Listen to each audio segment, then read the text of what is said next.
Deck the halls with Scott 86. Fa la la la la la la la la. Check out the movies and games that he picks. Fa la la la la la la la la. Reviewing all these movies and games. Fa la la la la la la la la is enough to make him go insane. Fa la la la la la la la la.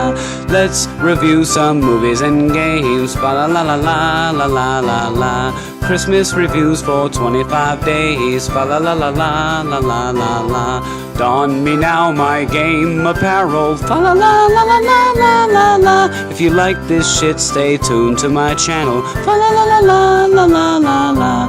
Let's review some movies and games. Fa la la la la la la la la. 25 reviews for 25 days. Fa la la la la la la la la. Nah, I'm just kidding, there could be more. Fa la la la la la la la la. Scott 86 coming to your door. Fa la la la la la la la la.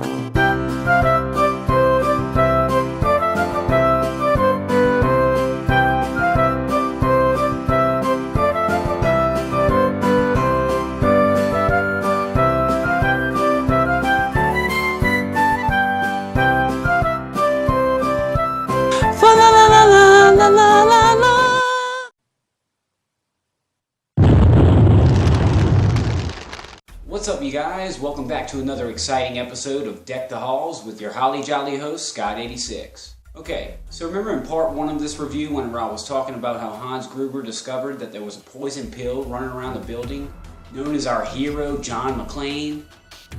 Well, a little before Ellis's untimely death. Yeah, right. Well, anyways, after being stalked by Carl in the air vents, John finally gets out of the air vents and he sees a police car pulling up outside the building. So John tries to get his attention by breaking the window with a chair. And before you know it, he gets attacked by 2 terrorists. And he kills one of them immediately, but then he goes underneath the table and he kills the other guy through the bottom of the table. Yeah, badass, right?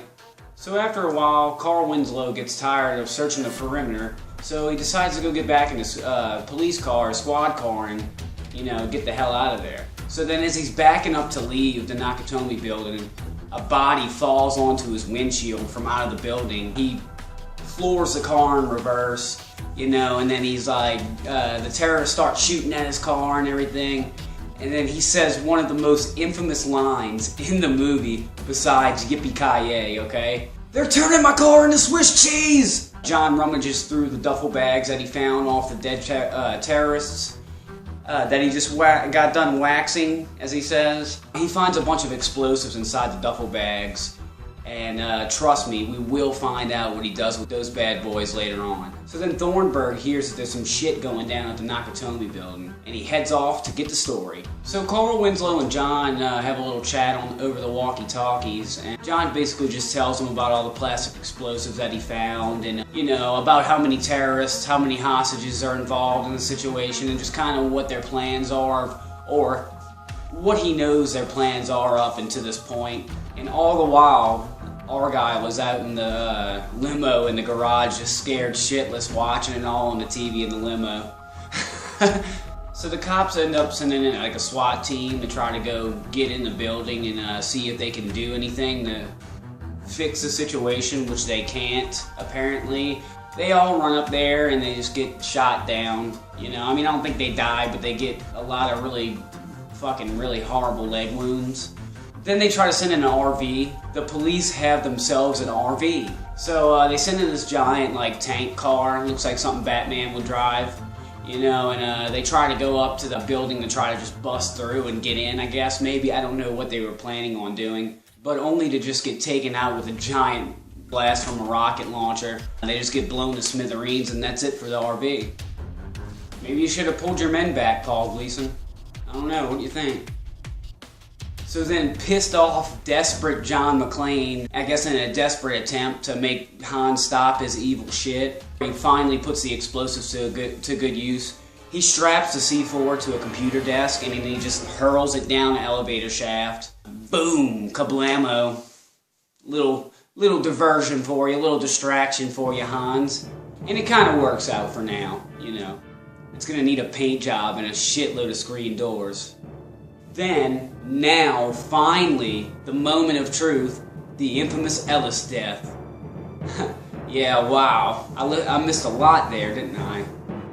So then Hans talks to Mr. Paul Gleason on the walkie-talkie, and he just goes on and on about his list of demands, and he just goes on and on about all these people that are in different countries that are in prison, and he wants them to be freed from their captors, as he says. I think it's kind of an impossible task for a police chief to uphold or to acquire, you know? It's just kind of a huge, off-the-wall, insane demand.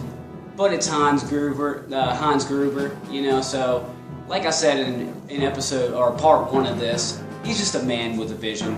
Yeah, he's a terrorist, but he's still got his eye on the prize, you know, so he's just trying to get some shit done.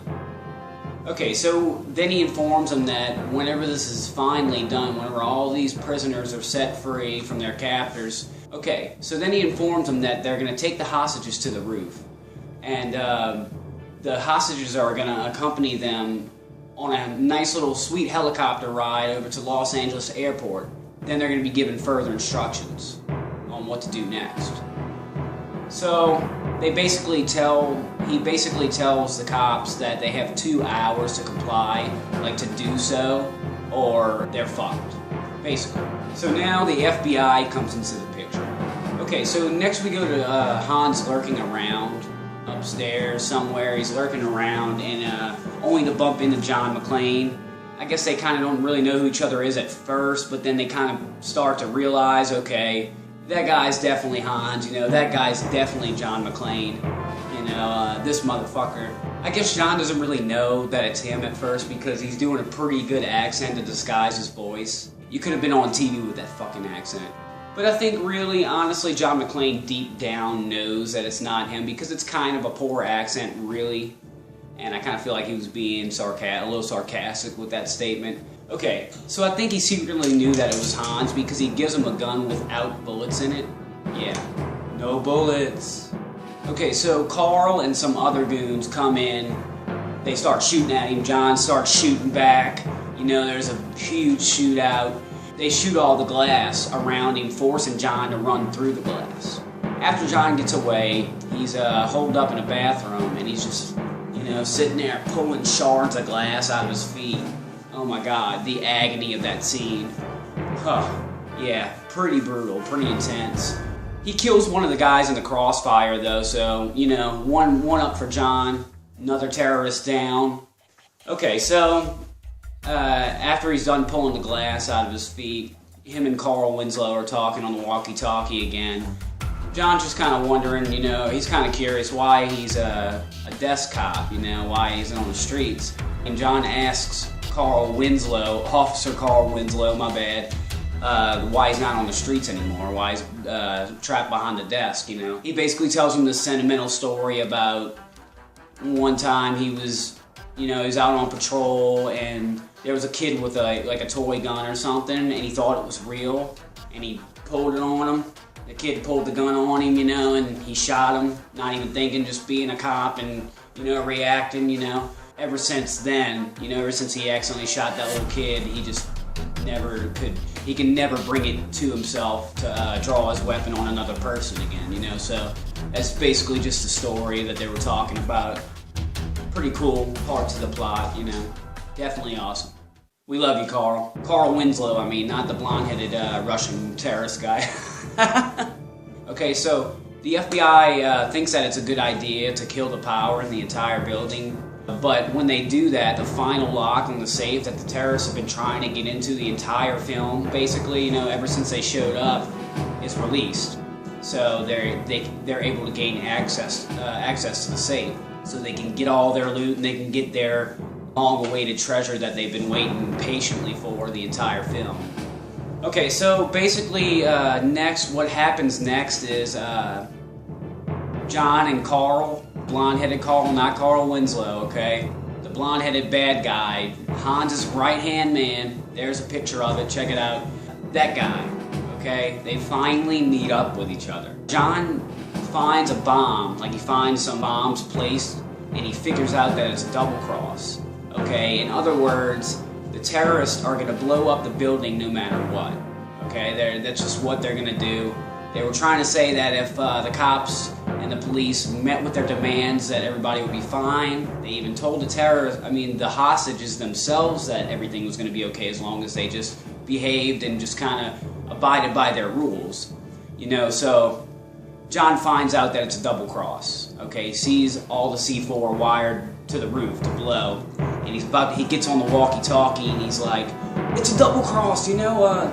The whole building's wired to explode." And before he can even finish his sentence, a gun just boom hits him right there and just blasted up to his face. You know, he's like, "All right, drop the walkie-talkie, dude." And then, who you think it is? Carl. That pissed ass motherfucker. He's so pissed at John because John killed his little brother in the beginning of the film, and he's not gonna let it go. So, what happens next is they start fighting. They do get the fuck out. They beat the shit out of each other, basically. It's one of the most epic fight scenes in action movie history. It's actually definitely one of my all-time favorite fight scenes in an action movie ever, or in any movie ever. You know, so yeah. Badass fight scene. Check that shit out. You should have heard your brother squeal when I broke his fucking neck!